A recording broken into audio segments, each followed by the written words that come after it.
Hi, boys and girls, it's Mrs. Lark, and today my story is What is Given from the Heart by Patricia McCassick, and the illustrations are by April Harrison. And this book is also an award winner. It's a Coretta Scott King award-winning book. All right, so are we ready? Hint about the book, something to listen for, is that even when we think we don't have anything to give, we really do. We just have to think about it. All right, everyone, here we go. I hope you enjoyed the story. It was a rough few months for Mama and me. We were already poor, but we got poorer last April when Daddy went to sleep on the front porch and never woke up. Mama cried and cried because Daddy didn't have a suit to be buried in.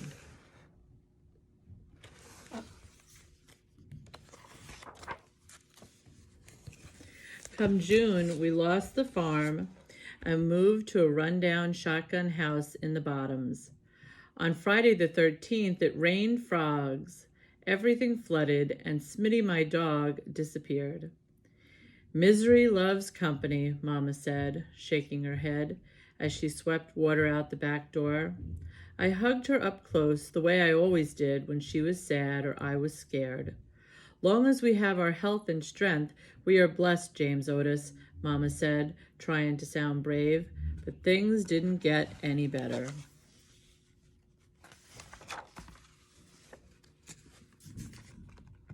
We got an early snowfall in November, and Christmas was skimpy, but we made it through to the new year.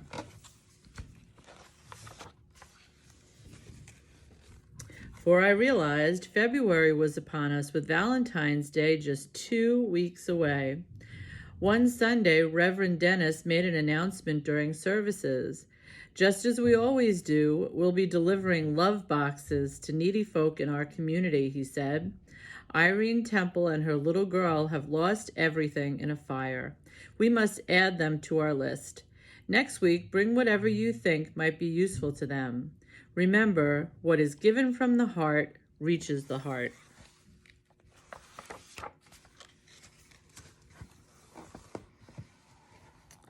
James Otis, we need to help out, Mama said on the cold walk home. I came back with, how are we going to do that, Mama? We ain't got nothing ourselves. Mama kept right on talking. Sister Brunch told me the daughter's name is Sarah. She's 7, 2 years younger than you. You can find a little bit of something for her, don't you think?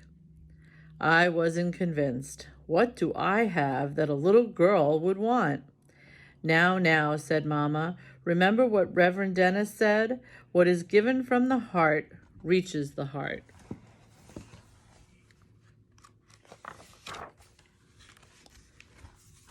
That night, I lay warm and toasty under one of Mama's quilts. Still, it made me tremble to think about fire taking away what little we did have. What can I give Sarah to make up for all she's lost, I wondered. I considered the blue ribbon I'd won in school at the spelling bee. Nah, the award was important to me, but it would mean nothing to her. I looked over at my beautiful sparkling rock, the one I'd found down by the creek. But how would that help Sarah? You can't eat a rock. Unable to come up with anything good, I pulled the covers over my head and drifted off to sleep.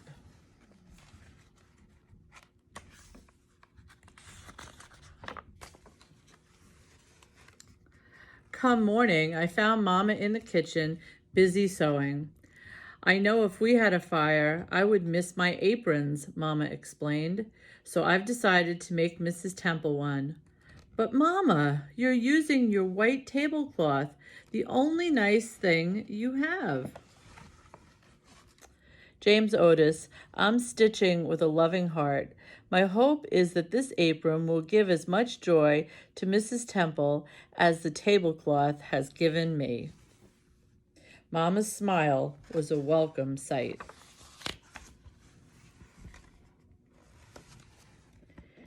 That made me study harder on how I could contribute. Maybe Sarah would like something to play with, like my whistle from Dexter Benson's birthday party. But my spit was all over it.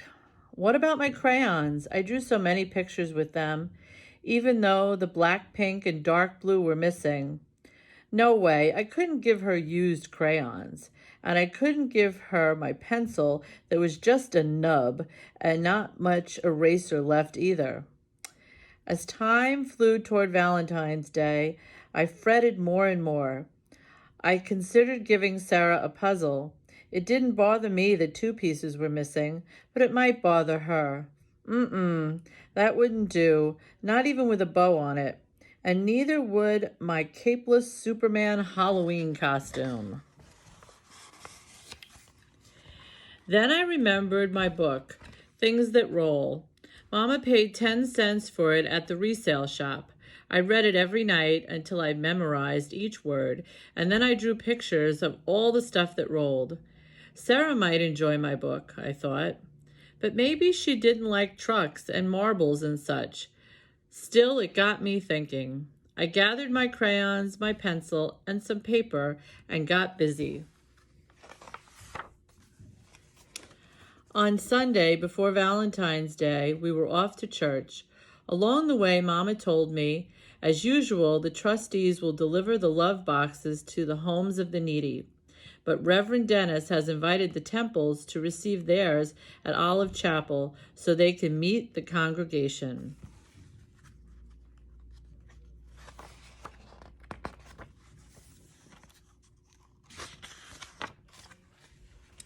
The church was full. Mama beamed as she carefully placed the apron in the box. When we presented the Temples with their love box, filled with all kinds of clothing, food, tools, and toys, Mrs. Temple was overcome with emotion. The congregation shouted, "Amen." Even so, Sarah seemed sad and afraid. She clung to her mama's arm and hid her face. I walked over to where they were standing. "Hi, Sarah," I said, sounding cheery-like. "My name is James Otis, and I'm pleased to meet you." "Same to you," she answered, looking at her feet. "Here," I said, handing her my gift. "I wrote it, drew the pictures, and put it together by myself, just for you."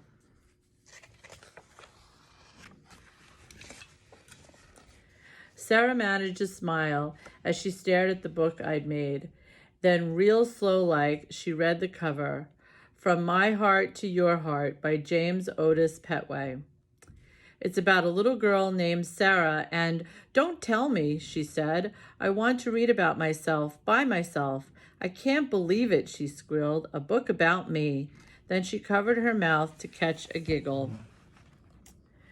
Seeing little Sarah happy made me happy too. I laughed out loud. "I put some hard words in so you can look them up." "You sound like my teacher." Sarah pressed the book to her heart, closed her eyes, and whispered, "Thank you, James Otis. I will keep this book forever and ever." Walking home, Mama held my hand. "The Temples looked very grateful," she said. "I think we reached their hearts," I said. Mama nodded. "I'm proud of you, James Otis." "How come?" I asked. "'Cause you're you." In winter, night comes early. The sky was darkening and had started to snow. I stuck my tongue out to catch a snowflake as Mama spun joyfully round and round.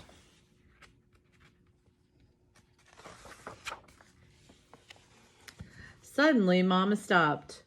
"Look, there's something on our porch," she said.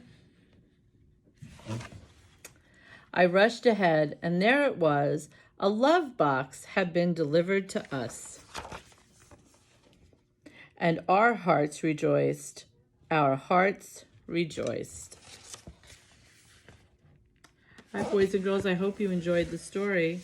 And remember, there's always something to give if you give it from your heart. Have a great day, everyone.